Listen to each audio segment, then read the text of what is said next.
Hello and welcome to Season 5, Episode 6 of the Midwest Gaming Classic podcast.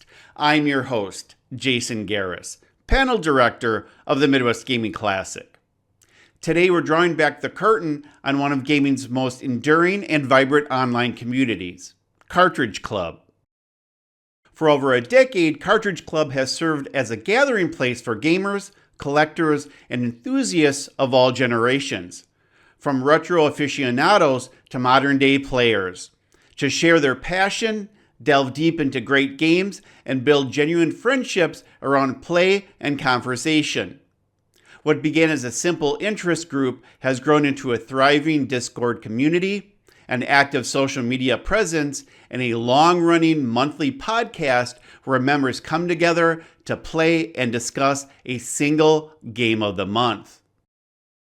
Their flagship show, Cartridge Club, the Game of the Month podcast, now spans hundreds of episodes across more than a decade, with community hosts and guests dissecting titles from legendary classics to contemporary favorites. Listeners tune in each month not just for analysis and nostalgia, but for the shared joy of gaming culture, regardless of platform or era. In today's episode, you'll hear from some of the people behind Cartridge Club, the hosts, contributors, and community builders, as they share lessons learned about creating spaces that are welcoming, inclusive, and anchored by genuine enthusiasm. From fostering conversation in Discord to curating memorable shared experiences online, we'll explore how community in gaming isn't just about the games themselves, but the people who show up to play them together. So whether you've been part of Cartridge Club from the start, or you're just discovering what makes this community tick, stay tuned. We're about to unpack the art and effort of building something that lasts. And you know what? Enough of me talking. Why don't we get to the podcast?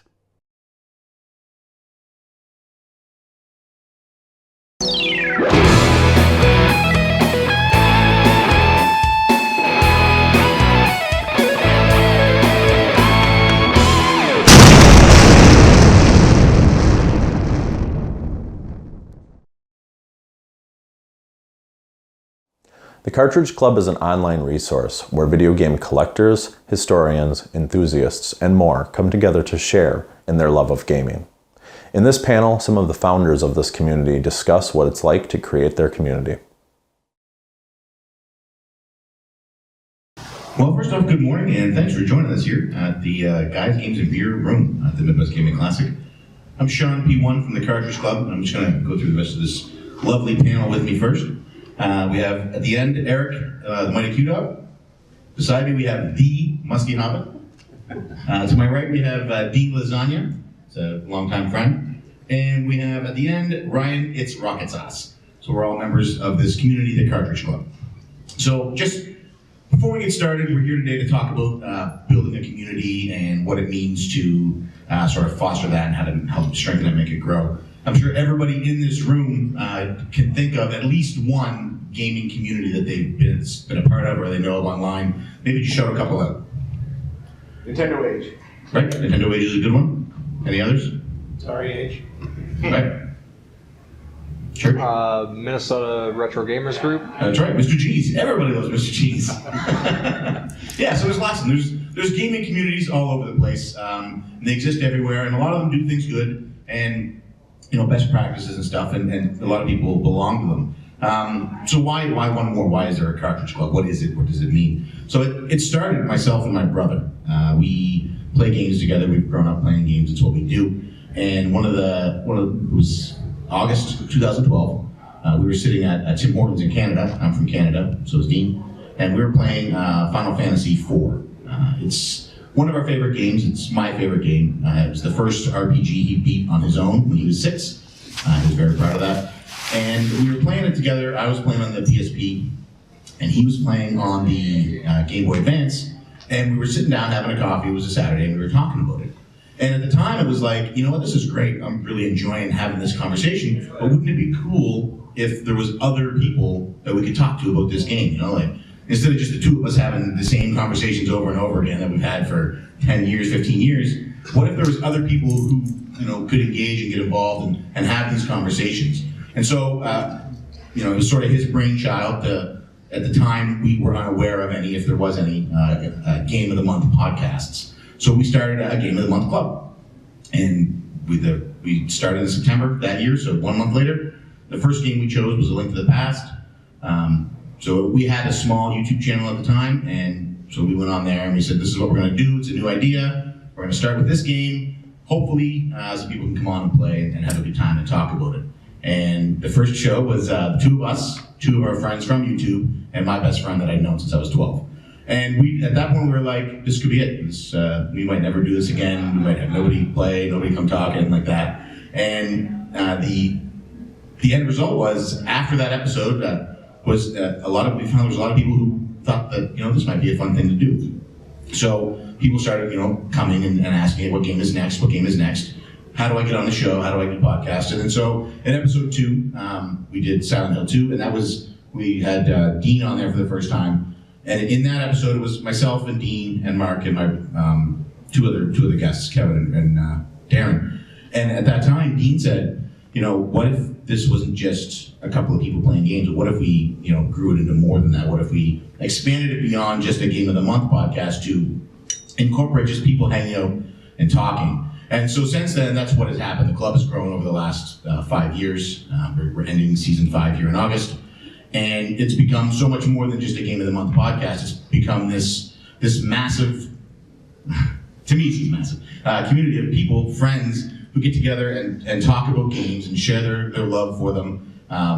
There's some content creators, there's people who just play games, people who just talk. And it's been a really wonderful experience that has grown to the point that it has because of the community, the people who have come in and made it special. So it wasn't a case of, here's 4 or 5 people really driving this effort. It was everybody came in, contributed, and everybody had something to offer, whether they had a YouTube channel or they had nothing, whether they were just somebody who liked games. And we all have been really blessed to get to the point now that we get along so well and we have this wonderful place. And so we sat down before this panel and we were like, how did it get to the point? 'Cause you don't like to think about it, but sometimes occasionally on the internet there can be people who cause problems. And that can hurt some communities. And we've been very fortunate in the last 5 years to avoid that. So we were sort of wondering, how did that happen? How did we get to the point that we are a group of people with common interests, but also differences? Clearly, just in height alone, Musty's easily 3 feet taller than I am. But different backgrounds, different stories, different ways that we got to gaming, different ways that we got to the club. And yet we still have this common thing that brings us all together. And one of the biggest things is it's the fact that it is the people working to make the community what it is, as opposed to it's the people that drive it as opposed to the content that drives it. It's not about being a content creator and building around that. It's about being decent people to each other. My brother likes to tell a story, and if he was here, he would have told this story, that we moved around a lot as kids, and he's very introverted, so it's hard for him to make friends. It's also hard for me to talk with my brother when he's not here, because I miss him. But he would go to new schools, and he wouldn't know anybody, but he always had one friend in common with people, and that was Mario, or Mario, because I'm an American now. So they would have this common friend, and he would be able to talk to people, and just by knowing that they had played games, they had this bridge. And we really used that to help sort of grow all of the community and push what that is. And it's every person who's come in has contributed something to the community, and so this panel that we've assembled here is four different guys that have all contributed different things along the way, and they're going to each tell you, what it is that they've done and what the club means to them and stuff. And I'm really just sort of the intro guy, so luckily I'll be done here in a second. And so everybody's brought their own topic, their own sort of thing to the community to make it be more than just here's a bunch of people with videos on this website, and it's really here's a bunch of friends who also occasionally make amateur videos on YouTube. And there's also a lot of work that goes behind that, and a lot of like infrastructure and stuff like that. But there's a lot of hard work, a lot of dedication, and nobody, in my mind, has done more hard work and more legwork, actually physically, because he's been to like 100 different countries in the last 5 years, than the man to my right here, who is, or your left, my right, who is Dean Lasagna from Round 2 Gaming. So I'm going to turn things over to Dean. I'm going to let him sort of talk about some of his experiences and some of the hard work and the effort and what it is to help build a community. Thanks, Sean. So for all you guys in the audience, I just want to quickly go through and have you guys think about a game that you love. Could be your favorite game of all time, could be a game that you have a lot of childhood nostalgia with, could be a game you're playing now that you're just really enjoying. Just think about that. Once you got it, I want you to turn to somebody right now who you don't know. Somebody who you didn't come here with or who's in your group that you haven't had a really good chance to speak to, and just tell them the name of that game, if everybody could.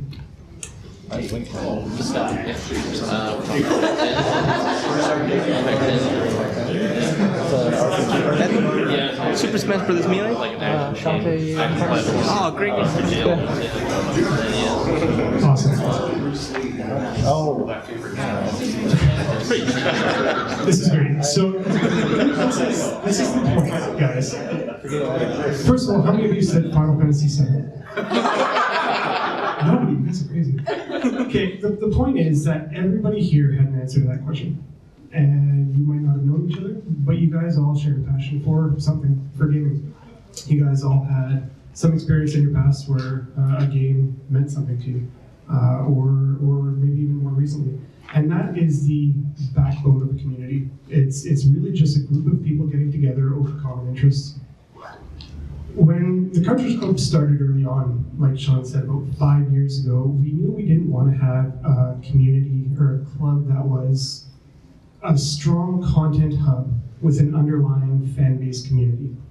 We wanted to flip that idea on its head and have a strong community with an underlying content hub.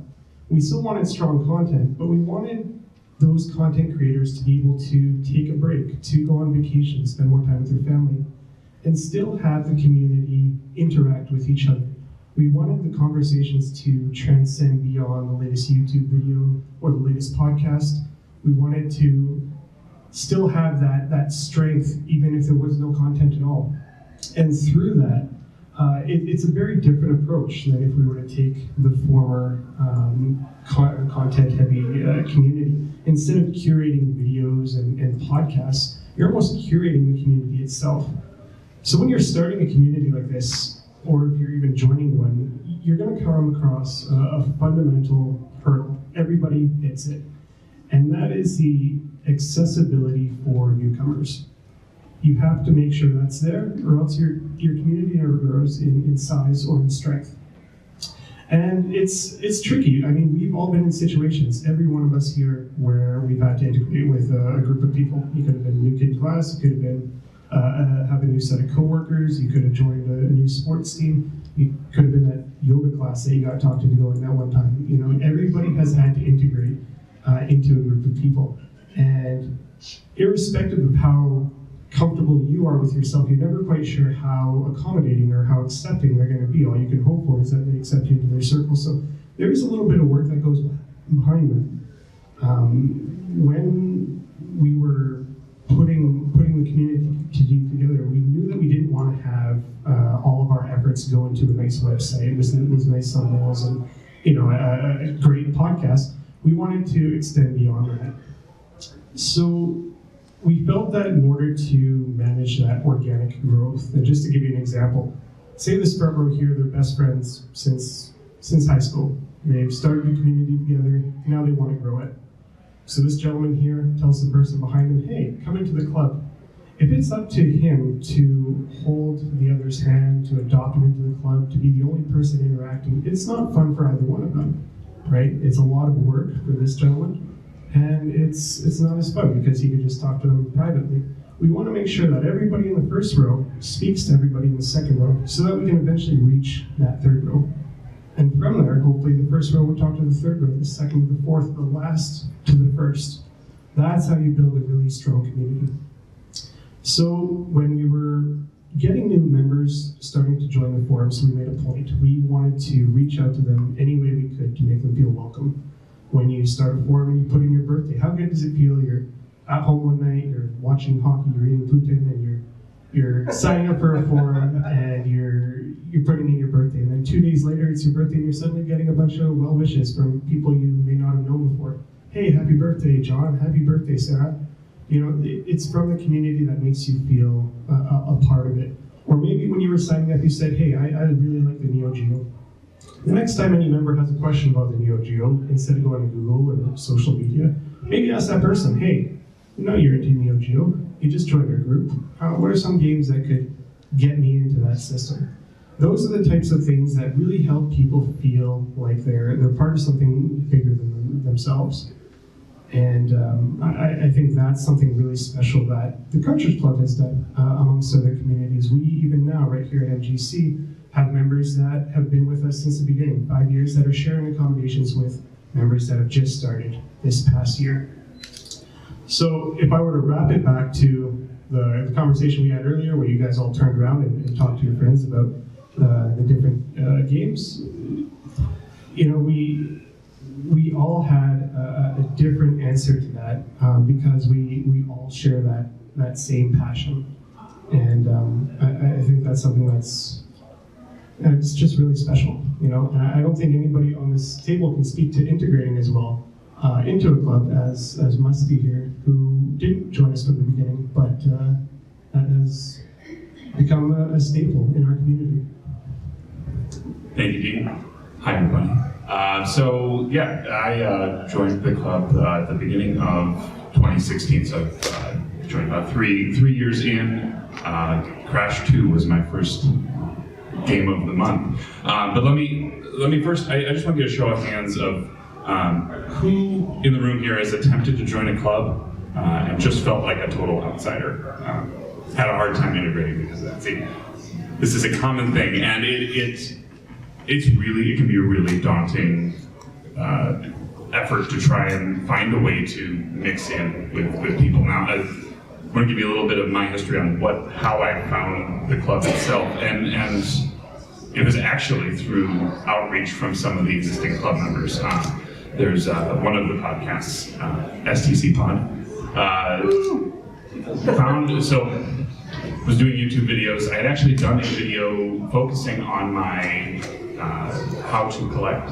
And one of the big things was to find things like Facebook communities, buy, sell, trade groups, those sorts of things. I think it was Bill, reached out and said, if you want a good community, you should come check out the Cartridge Club. And through that, it's comical because about 3 years prior, I remember seeing the announcement video for Link to the Past, and I was like, I couldn't do that. I'm not on YouTube, but I don't know any of these people. This would be totally foreign to me. So I reluctantly now didn't join in at that point, but because of the outreach, I looked into it, signed up I think it was maybe the 2nd of January, so I missed out on some of I think you guys were doing the one console challenge that year too. I missed out on that.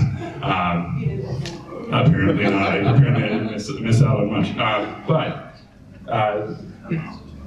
the big thing there is that this club filled a gap for me. As a collector, I felt like I wasn't playing very much. And this was a way that I was sure that I would at least play a game a month. At least, and it has since become a staple, and I for the most part, play 1, if not 2 games every month because of the monthly shows that are done, and because the community wants to have these conversations. But getting in early, those first couple of weeks, I remember signing up for the forums, and I think within hours, there was I think it was a tweet out from you, Dean, to everyone just welcoming me to the forums. Hey, we have a new forum member. And I was like, this is great. I'm this small fish in this big pond, and all of a sudden, I have what is effectively club leadership saying, hey, this guy, he's part of us now. And I felt that welcome was just, it put the nail in it, and it said, yes, this is the right thing. And it engaged me from moment one. And so that first month, I played through the game. I remember, tweeting out pictures of my progress and getting interaction from people like everyone here on how I was playing along, the 3-word review, those type of things, those kind of community things that we even evolve into the show, really make it fun to be a part of that, and it was the first of many. Now, the thing that came up after that, in February of that year, one of the club members decided, hey, we all like to talk to each other online, why don't we just hang out one night a week? And Paul, Cartridge Club, decided to just start a Google Hangout. And so every Tuesday night we would get together. And I got into that feeling totally starstruck. We had, because at that point I was maybe a channel of 50 subs, and I was in there with people who have been watching their videos for years. And we were just having a conversation. We were talking about what trailer just came out. We were talking about the games we picked up that week, and it just became so commonplace that when we come to events like this, it's just like the conversation just continues. We live on opposite ends of this continent, and in some cases we live on other continents, and the conversation just continues. It's great. Now that has become, like I said, that staple, but by that point, thank you. I'm the only one with a page flip. Let me see. The one thing, and I had gotten invited on that March for the Alan Wake episode, which was, if you haven't played Alan Wake, play Alan Wake. It's amazing. Still at 1 episode. Yeah, I'm sorry about that. I think I may have had something to do with that. But I wanted to make sure, as the new person, I didn't want to be on the wrong end of an inside joke or not understand references and things like that. So I took it upon myself to listen to the entire backlog of podcasts up to that point. I'm sorry. Don't be sorry. Every single one of them was great. In fact, I've probably gone back and listened to some of them more than once at this point. But I came to find that there were no inside jokes. There was nothing that you guys did such a good job of making sure that the newcomer doesn't need to know all this backstory. If you were jumping in at episode 50 or you're jumping in at episode 1, you can just do that. And if you want to go back, or if you want to skip an episode because you haven't played that game yet, that's perfectly fine. And it's something that you guys as club leadership and you guys as podcast hosts have made that part easy for people. And so that's how we can pull in people, who have only come across us from, an advertisement they saw somewhere, or their sponsorship of a gaming convention, or this panel. I think that is, it's something that you can look for. It's something that if you're trying to build that community, this is the way to find that. Now, the other thing I just want to mention is as a creator, one of the things that I find is a huge advantage as a creator with a community like this is that I have a ton of people that I can bounce my ideas off of, and a bunch of people that I can brainstorm, and if the idea is total garbage, it's fine. It's totally fine. But you get that little bit of feedback, and you find ways to tinker with things, or you find ways to take assets that you used in one video and change them up just a little bit, and suddenly you've got something that hits, and it's as one of the I'm not a rookie, but as one of the less veteran people, I feel like it puts me in a good place, and the fact that you guys were also willing to let me post. I think I might have been one of you had an initial core of content people, and at one point I reached out to you and I said, hey, any chance I could put my stuff on the site? And you guys were all over it. And you said yes. You said yes, and you were like, you're the only person I could think of to put on the site. Oh, well, they worked. But yeah, I mean, so I think I'm going to wrap probably there. But I do want to head up. So Ryan, who's up next, he's been around for much longer than I, but it was really those hangouts is how I got to know Ryan. And I'm going to hand off to him. Hello, everyone. Hello. Musty, I believe your first hangout was also my first hangout, too. Yes. Yeah, so that's right. I can't remember how many episodes that was, but I was just like, I was in school at the time. The nights that they were doing the hangouts when I was getting out, I could actually just put on my phone and listen basically on my drive home. But then eventually, I think Paul eventually messaged me. He's like, "Come on, get in here. You know, why not? You're in the chat room. We'll get in here." And I said, "I might as well." So from there, that's how I got to know Musty through the hangouts at the time. So I guess my general question for everybody is, I guess maybe show of hands, who has a YouTube channel or a blog or any kind of content to create? And then, okay, now who doesn't? Okay, raise your hands. Okay, well, the four gentlemen to my left all have a YouTube channel or a blog, and I essentially don't. So by that I mean, like, you don't have to be a YouTube, person or even blog. You can just enjoy the content. Now, I've participated in the show, several of them, because so I joined around the first season for the Cartridge Club. When it was just the only thing on the Cartridge Club was essentially the Game of the Month podcast.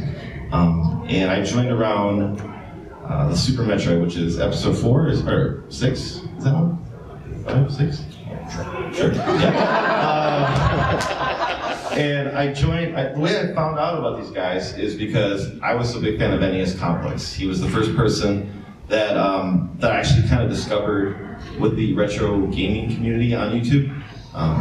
Now, with that is, I was actually collecting at the time. I've been collecting probably since 2001, and I have a pile of loose NES and N64 games, and I was looking for something to store my games in because I was just using milk crates at the time, and I was like, oh, this probably can't be the best way. And one of the first things I did, I was just looking for like cases or something to store it, and the first video pop-up was NES Complex. From there, I subscribed because I liked his content, and I started going back to his old videos, and I discovered he had a podcast called Retro Rejects. And I started getting into that because at first I didn't like the idea of podcasts, I don't know why. But essentially, I got sick and tired of having to listen to like the same, music over and over again on my iPad while I was, walking on a treadmill or something. And I figured, since I was a big fan of NES Complex, I'll give this podcast a try. And it might have been 1 or 2 episodes in before I heard Sean and Mark on the episode, and they're talking. And I remember when I got done, I think listening to that episode, I went to Twitter, and I saw that, I think I was already, I was following Sean, and he put out some tweet from something he messaged in that episode. He had a Cabbage Patch doll named Jonathan. Still has. And it bears a very striking resemblance to Sean. Yeah. And he put a joke tweet out there, and I responded to it, made a little joke back, and Sean responded right back to me. And that was the first time I've noticed, because I think I was following like all your big, your names, your AVGNs and whatnot, and I'm not trying to poo-poo them. They're all great, they make wonderful content. But this is the first time that someone actually, who I consider who I was following, responded to me on Twitter. And it seems like to me, and like I said, I don't want to poo-poo on people, but the bigger name YouTube celebrities, they won't respond to you unless you maybe say something negative to them or be really mean to them, and then they all gang up on you. So I mean, like I said, to me that was really nice. It showed that there was a real person there, and I was willing to have a conversation, even with a nobody online. Let's say where my only presence was just Twitter. And before that actually allowed me to say, okay, well, I was a big fan of the Retro Rejects. I need something else to listen to, because one podcast a month isn't cutting it. I'm running out of stuff I want to listen to. So I said, well, I'll check out I like the idea for the game of the month. I will check out the Cartridge Club. So, and the first episode I tuned into was the Super Metroid one. And then I said, okay, well, I'm going to go back and start with Link to the Past. I might have skipped Silent Hill 2 because it was one of those ones where I was afraid of spoilers, even though they didn't really spoil it on the... Now in the newer episodes, we give the spoiler warning. Wide open. But I was afraid something would be spoiled for me for a game I really wanted to play. And I like the idea, essentially what kind of drove me into participating with it, because I didn't even really participate with the Super Metroid episode. I joined around Shadow of the Colossus, where it was the first time that I was going to play with the club. Because I never had it, and I just picked it up. And I figured since they're playing, well, this is a great time to go after a game on my backlog. And it was fun, actually. I was playing along with them, and every time I beat a Colossus or something, I would go to the forums, because at the time we were really trying to push the forums. We still are. But it was nice having a conversation with people online about what you were thinking of the game that I was playing. So. And essentially went back and listened to it, and I actually share the same opinion with Sean. I'm not going to spoil that with you. You can go back and listen to that podcast if you really want to. But since going forward... we haven't agreed since. Since going forward, over the years, the club is... I actually didn't appear on the podcast of season 2, which was Beautiful Joe. It was the first time. And Sean reached out, or actually I reached to Sean because he was looking for a last guest, and I was really looking forward to playing Beautiful Joe. It's been in my backlog, and I reached out to him and said, hey, I would love to be part of the show. He responded back, he said, great, perfect, you're in. And going forward, I remember I was incredibly nervous the first time I was on the show too. But it introduced me to Rambox, actually, and then he reached out to me right after that too and said, hey, would you like to be a guest on Retro Fandango, which is another club podcast. It might have been, was it the second official, maybe podcast for the club? Yeah. Yeah, so, and that was after Retro Fandango started, I went to Retro Fandango because I was like, oh, it's more content. And then Retro Fandango quickly became my favorite podcast because Mars and better than Vox. Yeah, Mars and Vox are fantastic.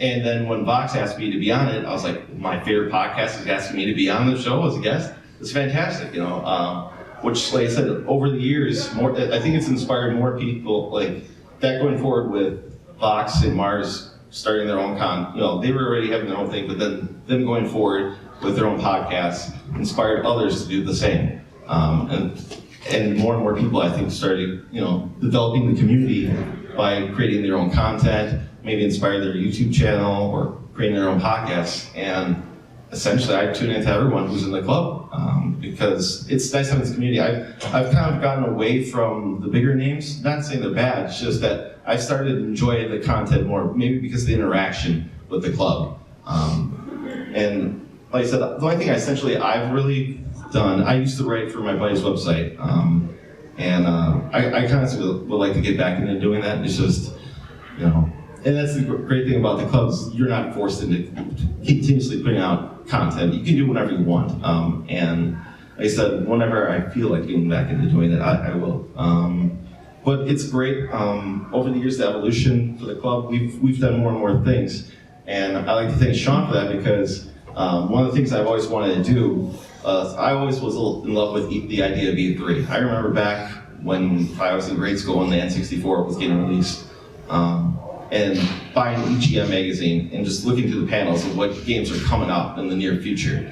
That inspired me so much. I loved E3, and then eventually, with all of the internet, you can see the coverage, live the concerts, the post shows and everything. I love all that, and I always wanted to go to E3. But last year I kind of kicked the idea to Sean that, hey, why don't we do an E3 coverage show? And have a panel and just do a discussion. And it honestly, I think it filled that hole where I'm like, I don't think I need to go to E3 anymore. I had so much fun doing that. Which also, we've done other things over the times too, like the CC Top 100, which was essentially the top 100 video games created by what we deemed the greatest 100 games. And it was voted on by the club. Everyone essentially submitted 100 games. And then from then we developed kind of like a point system, and essentially it was the 100 games that the club loved the most. It's not essentially top best, the best, but and then that was a lot of fun putting that together. I'm sure for Sean too. And we've also we closed out the year. If you ever see the Video Game Awards too, I think the main vote for the game of the year was participated on by the people who submit a vote, and of course the industry gets a vote too. Well, we essentially did that for the Cartridge Club too, where everyone who's in the Cartridge Club submitted a vote. And also, because we have so much content creators, we did one for podcast of the year too. And we asked people to tell, even if people who aren't, in the club, who maybe tune into your show, say, if you want to come in and vote, it'd be great. And essentially we had more voters for the podcast of the month than we did game of the year. But still, we had about 100 votes come in for that. And the show was fantastic. We had a great time doing that. Me and Rusty and the cast. I just want to check everything over here. So essentially that was it. Like I said, I've come from essentially nothing, and the club has given me, I'm not saying a new life, but essentially it's fantastic. It makes my life easier. Like I said, I love listening to podcasts. I love seeing that when the club members reveal their podcasts or videos or something, it gives something for me to do or listen to at work.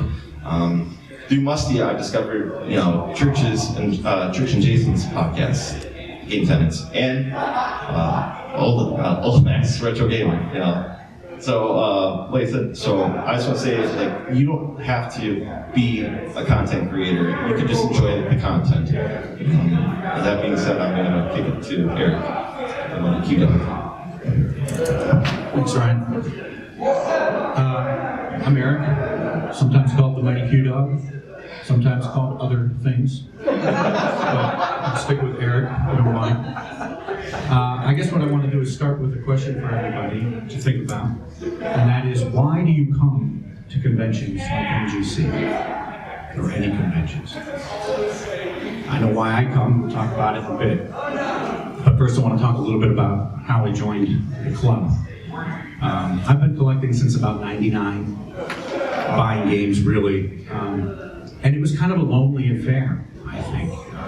I actually thought, perhaps naively, that I was the only person out there interested in retro collecting. That went on for many years.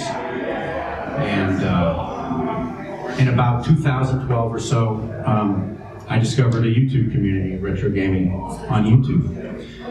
And I thought this is a great way to sort of expand my interest in the hobby. So we went to Portland Retro Gaming Expo for the first time, and my wife and I, Melissa, we put out a YouTube video, and it was kind of our first attempt to maybe get out into the community and let people know that we were here, we're doing this thing too, and it was trying to reach out. And we did that for a little while. We had a really small channel. We did sort of pick up videos and stuff like that. We weren't really getting that sort of community feel that we were looking for. And so then we joined Twitter. Now, I'm not a big social media person, but we thought, well, we really want to be a part of this community, this retro gaming community. So we joined Twitter. And that was okay. It was sort of one-sided. We were following people, we were listening, we were reading what was going on. And it still wasn't doing it for us. And we were listening, like Ryan mentioned, I think, to Retro Rejects. And we heard about the Cartridge Bros, and we had heard about the Cartridge Club, and we kind of knew about it, but I kind of wanted to play games on my own schedule maybe, so I was like, well, it sounds kind of interesting, but we didn't really participate. And then there was one time where I think P1 or P2 were reaching out and said, hey, look, we want somebody, or we need a guest for Metroid Prime. Now, this is one of my favorite games of all time, and I don't think they knew who I was from a hole in the wall, right? They didn't know who I was, but Melissa said, well, Mighty Q-Dog, he really likes Metroid Prime. He might be willing to be on your podcast. And they said, sure. They welcomed me with perhaps maybe no knowledge of who I was or anything like that, and they put me right on a podcast. And so that was sort of my first experience, really getting integrated with the community that was the Cartridge Club. And from there, I wanted to participate more. I finally found this group that was willing to say, hey, come join us, come talk about these games. We've got these forums, we've got these podcasts. Come participate. And so I did. From that point on, the next game I think was Star Fox, and it was Star Fox 64. And I hadn't played Star Fox 64, and I have this little thing where I like to play games in the order of their release, so I played Star Fox. And I went on the forums and I started talking about Star Fox instead of Star Fox 64. And the thing is I didn't once get the, hey idiot, it's Star Fox 64. No, it was fine, nobody cared, right? It was, we can talk about Star Fox, we can talk about Star Fox 64. So the community in the forums, they were very welcoming. And so as we grew, as we participated more in those forums, we wanted to do more. And even though we were doing videos like pickup videos and stuff like that, my wife and I, we decided we would do a weekly vlog that was really created to contribute or to participate in the club, right? Most of the things that we talk about on there now, most of the things that we talk about on our videos relate to the club because that's the community that we found. And that's how we want to interact, that's how we want to share. That's the way that we're growing and sharing in this hobby. And so we do this weekly vlog, right? And because it's weekly, my wife and I, we have 3 kids. And they know about it, right? They know that we're doing this thing. My kids know about our vlog. They know about the Cartridge Club. And we don't have to hide it from them. It's not a thing. It's a perfectly healthy thing for the kids to know. And these guys, they were mentioning, some of these club members, they're sharing accommodations. I've had 3 of these 4 gentlemen in our house. They've met my children. And so, I guess what I want to say about that is, the community is what you bring to it. And these guys have brought, we try to be conscious of being kid friendly and being safe and, the fun and, a welcoming environment to the degree that, our kids are known. They ask us about Musty. Oh, are you going to see Musty? They love Musty. They love rocket sauce. Oh, are you going to be on a stream, with these guys? So, it's been great in that regard. And so, we're kind of bringing up, and we're not the only ones. There's another family in the club, the Retro Nonsense crew. He's got kids too, and they participate. And so what we're talking about here is a healthy enough community or welcoming enough community that our children are involved. And we may actually see a second generation Cartridge Club, right? Where this is something that's going to continue on. And so, I guess, it's really brought, getting to know these guys and participating has really brought sort of a larger breadth to the hobby than just buying the games, I've learned a lot from these gentlemen. You can bounce ideas off them, share things. And so the lonely collector that I was maybe back in 2001, I learned so much from everybody, and I get to participate. We do the hangouts. People get to share what they've picked up. We get to talk about, what's exciting to us. Hey, look, I just got this item to complete this subset, right? Subset complete, right? So we get to share those things, and we talk on these hangouts. And so it's really grown the hobby for me, because now it's about the games, it's about learning about the games, and it's about sharing those games with other people. It's about sharing that interest.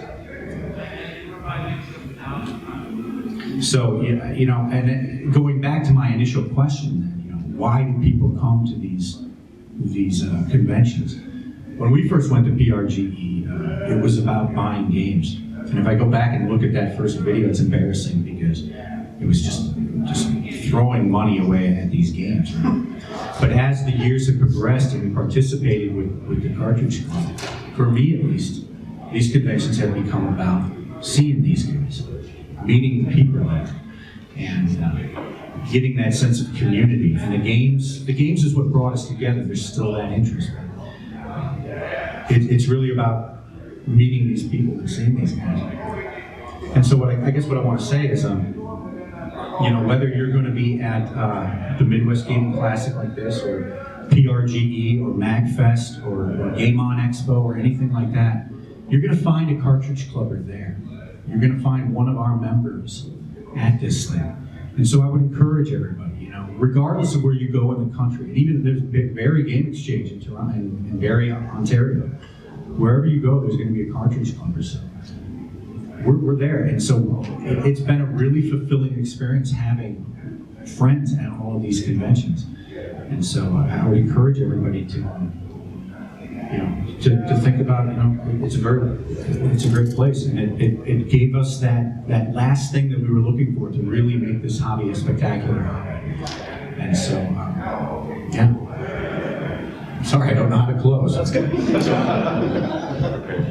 Okay, so why are you here? You came to this panel this morning. Maybe you're tired and want to sit down. These chairs are very comfortable. Your wallet's burning. You've been on the vendor floor. Maybe you're in a community. You want to help make it better. Maybe you're like, I want to start a community. So you came here to help learn what that is. So all of these stories, other than being an excellent advertisement for the Cartridge Club, have one thing in common, and it's all different engagements, different ways to get involved in something, different ways to help grow something.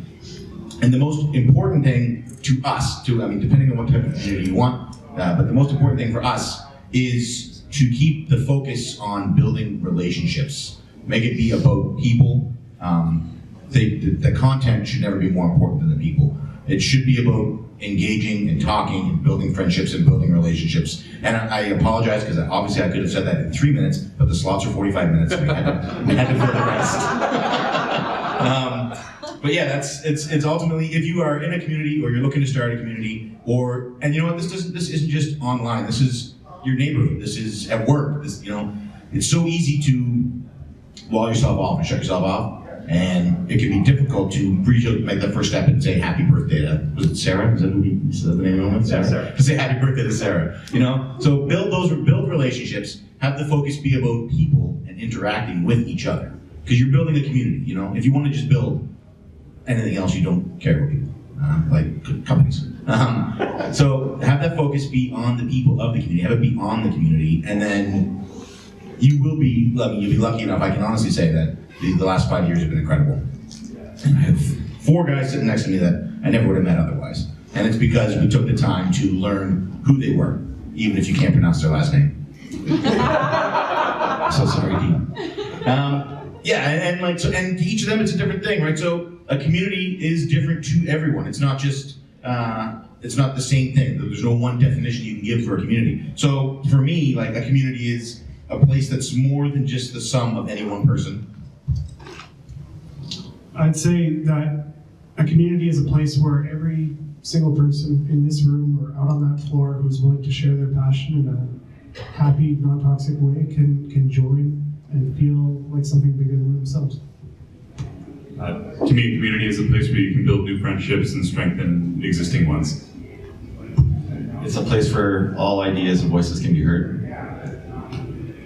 And for me, it's a place that you can turn to whenever you need to. All right, so that's the show, folks.